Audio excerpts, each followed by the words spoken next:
Hi friends, welcome back to the YouTube education. और आज के इस वीडियो में हम न्यू टेंस स्टार्ट करेंगे, present perfect tense. Last lectures में हमने प्रेजेंट कंटिन्यूअस टेंस का एंड किया था और अभी न्यू टेंस हमारा है जो प्रेजेंट परफेक्ट टेंस रहेगा आज का टॉपिक। तो प्रेजेंट परफेक्ट टेंस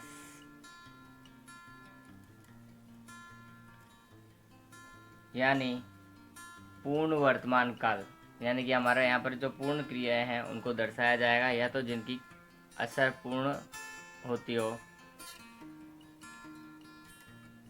पूर्ण वर्तमान काल। तो पूर्ण वर्तमान काल हम कहते कैसे हैं? सबसे पहले हमारे दिमाग में एक यही क्वेश्चन है कि अर्थ क्या है। तो इसका अर्थ हमारे पास में यही है कि पूर्ण, यानी कि बता रहा है खुद अपने आप से कि जिसका क्रिया है वो पूरी हो गई हो, लेकिन अभी अभी पूरी हुई हो वो क्रिया दर्शाने के लिए हम कि जिसका उपयोग करेंगे उसको हम क्या बोलेंगे? पूर्ण वर्तमान काल। यानी कि कोई भी काम है वो पूर्ण तो हुआ लेकिन उसको ज़्यादा टाइम नहीं हुआ। अगर ज़्यादा टाइम हो गया है तो भूतकाल में चला जाएगा। कोई क्रिया अभी अभी पूरी हुई हो तो उसे दर्शाने के लिए हम क्या यूज़ करेंगे? पूर्ण वर्तमान काल का। तो लिखेंगे जो क्रिया या काम अभी अभी पूरा हुआ हो, अभी अभी पूरा हुआ हो, या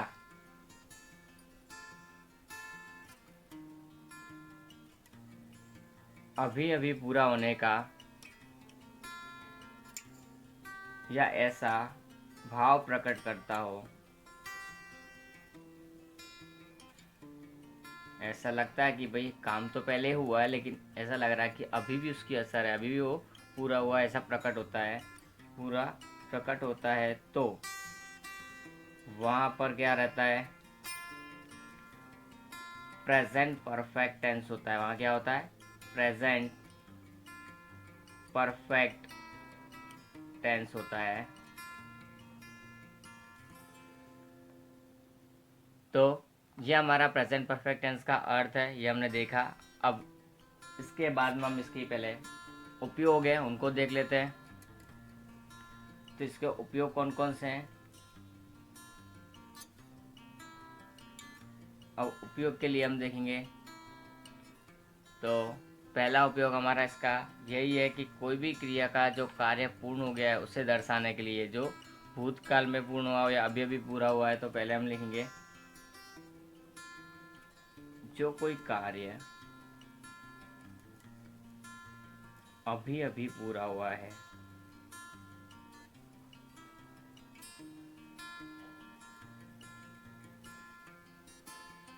उसे दर्शाने के लिए, उसे दर्शाने के लिए किसका उपयोग करेंगे हम? प्रेजेंट परफेक्ट टेंस का उपयोग करेंगे।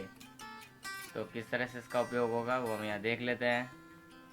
अभी अभी कार्य पूरा हो, तो जैसे कि I have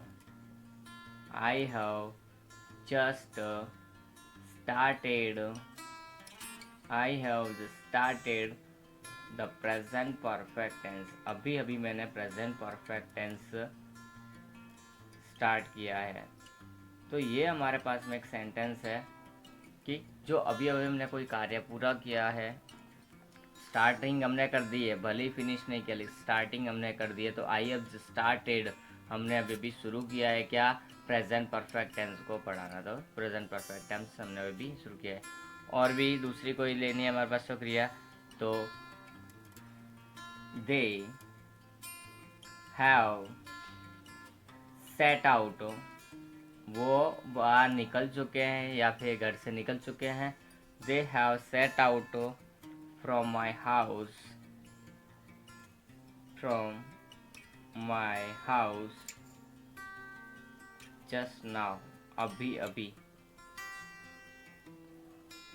they have set out from my house, वो मेरे घर से अभी अभी निकले। कोई पुलिस पकड़ने आई हो और उनको बोले कि भाई मेरे घर से तो अभी अभी निकल चुके, आप यहाँ से जाकर उनको रास्ते में पकड़ सकते हो। दूसरे की बात हम करते हैं। अब एक दूसरा उपयोग इसका लेते हैं। ऐसा कोई कार्य जो कोई कार्य है या ऐसा कोई कार्य है, अब यहाँ कार्य के साथ साथ में कोई घटना भी हो सकती है। ऐसे तो सब ज़्यादातर कार्य ही होंगे, क्योंकि हमको क्रिया के विषय बनाना है। जो भूतकाल में हुई हो, जो भूतकाल में कोई घटना बनी है, कोई काम भूतकाल में हुआ है,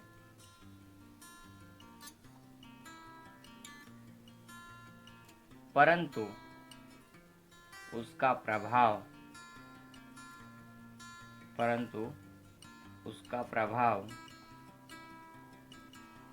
वर्तमान में भी दिखाई देता हो, वर्तमान में भी होता हो।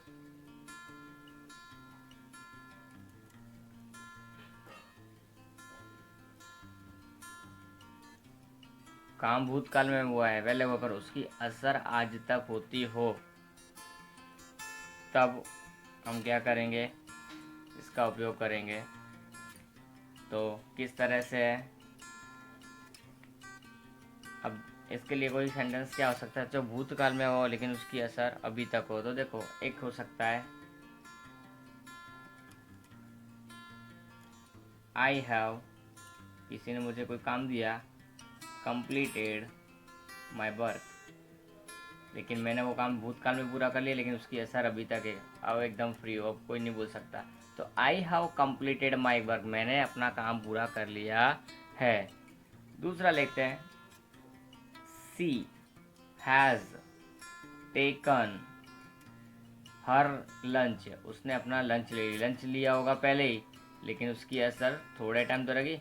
सुबह के खाया शाम तक तो चलेगा, तो सुबह खाया था लेकिन उसकी असर अभी तक भी है। तो सी हैज़ टेकन हर लंच, उसने अपना लंच ले लिया है। अब बात करते हैं हम तीसरे उपयोग की, और उपयोग भी हो सकते हैं इनके। तीसरा उपयोग हम करते हैं जैसे कि ब्रेकिंग न्यूज़ के लिए। कोई ब्रेकिंग न्यूज़ हो, ताज़ा खबर, तत्कालिक जो खबर आती हो, ब्रेकिंग न्यूज़ के लिए।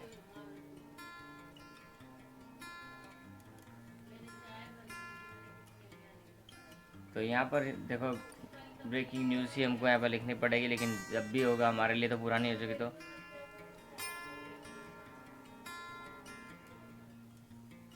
PM Modi has announced a lockdown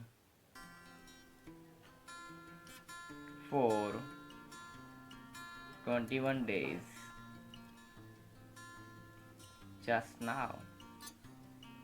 रात को 8 बजे मोदी जी आते हैं और वो बोलते हैं भाई 21 दिन के लिए भारत बंद है, लॉकडाउन की स्थिति है, जो कर्फ्यू की जैसी रहेगी। तो ये हमारे एक न्यूज़ बन जाती है, ब्रेकिंग न्यूज़। और अभी और भी इस दिन को बढ़ा दिया जाए तो ये बिग न्यूज़ बन जाएगी। दूसरा,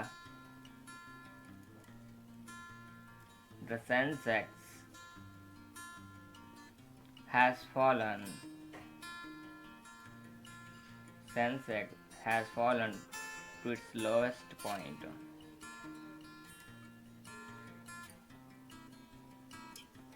सेंसेक्स है वो अपने सबसे निचले स्तर तक गिर चुका है, पहुंच चुका है।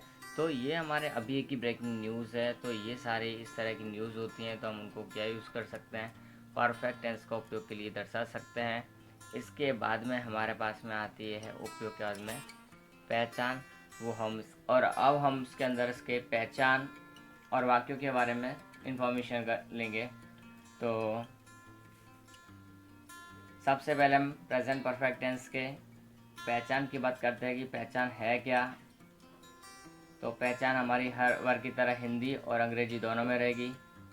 तो हिंदी की पहचान क्या है, पहले वो लिखते हैं। तो हिंदी की पहचान, यदि वाक्य के अंत में, यदि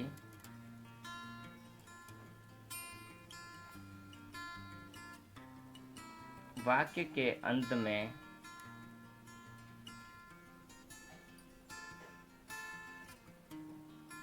चुका है,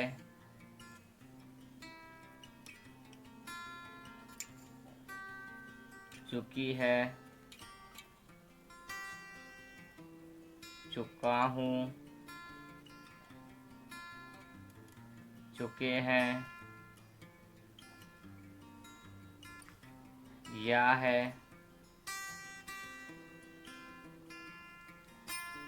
ये है, या हूँ, ये है। इनमें से कोई भी शब्द, इनमें से कोई भी एक शब्द अभी आता हो तो ध्यान रखना वहाँ हमारे पास क्या होगा, इत्यादि शब्द आते हो वहाँ प्रेजेंट परफेक्ट टेंस होता है। तो ये हमारी हिंदी की पहचान रही इसकी बात कि अगर किसी शब्द के वाक्य के अंत में चुका है, चुकी है, चुका हूँ, चुके हैं, या है, ये है, ये है इत्यादि शब्द आते हैं, वो कहाँ पे आने चाहिए? ये सब अंत में। ध्यान रखना है, हिंदी के वाक्य की पहचान हमेशा अंत में ही मिलती है। और अब बात आती है कि अंग्रेजी की पहचान क्या है, तो हम उसको भी देख लेते हैं कि अंग्रेजी में से कौन से शब्द हैं इंग्लिश के अंदर। इंग्लिश का जो सेंटेंस दिया होगा तो इंग्लिश के सेंटेंस में कौन कौन से वर्ड है यहाँ पर जो हमको मिलेंगे। यदि वाक्य में कहीं भी, जरूरी नहीं कि अंत में हो, इंग्लिश के लिए कहीं भी हो सकते हैं। यदि वाक्य में कौन कौन से हैं, देखो सबसे पहला हमारा जस्ट, जस्ट नाउ। उसके बाद में हमारे पास में है टिल, टिल नाउ। उसके बाद में यट, फिर already, recently,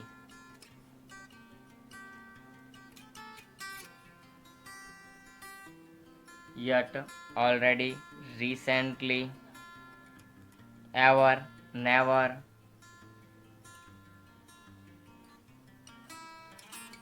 since, so far।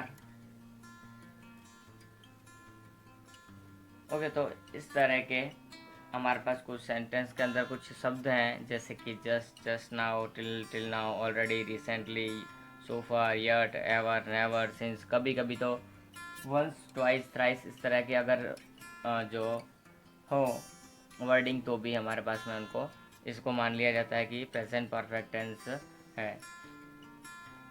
इत्यादि शब्द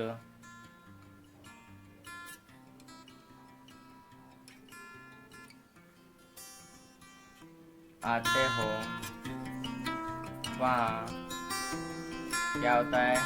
प्रेजेंट परफेक्ट टेंस होता है। वहाँ कौन सा टेंस होगा? Present perfect tense. अब इसके बाद में हम इसकी बात करते हैं किस टेंस में हेल्पिंग वर्ब क्या लगती है। वो कोई भी प्रकार का वाक्य क्यों ना हो, इस टेंस की हेल्पिंग वर्ब्स रहेगी हमारी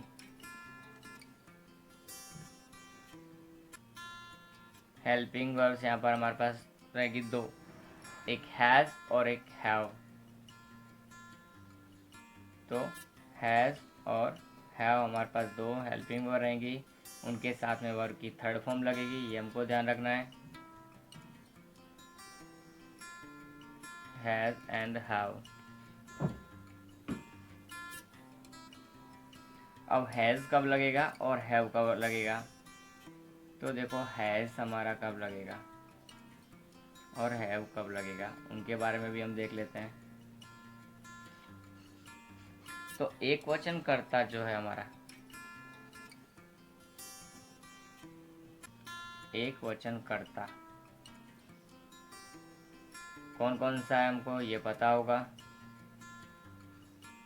और हमारा बहुवचन कर्ता है उसके साथ में हैव लगता है। तो एक वचन कर्ता कौन है हमको ये पता होना चाहिए, पहले भी हम बता चुके हैं, अगर अभी याद नहीं है तो बहुत प्रॉब्लम होगी। तो ही, शी, इट और सिंगल नेम हो तो उसको हम एक वचन कर्ता बोलते हैं। और बहुवचन कर्ता किसको बोलेंगे? आई, वी, यू, दे, तो आई वी यूज हमारे लिए क्या होंगे, बहुवचन कर्ता होंगे।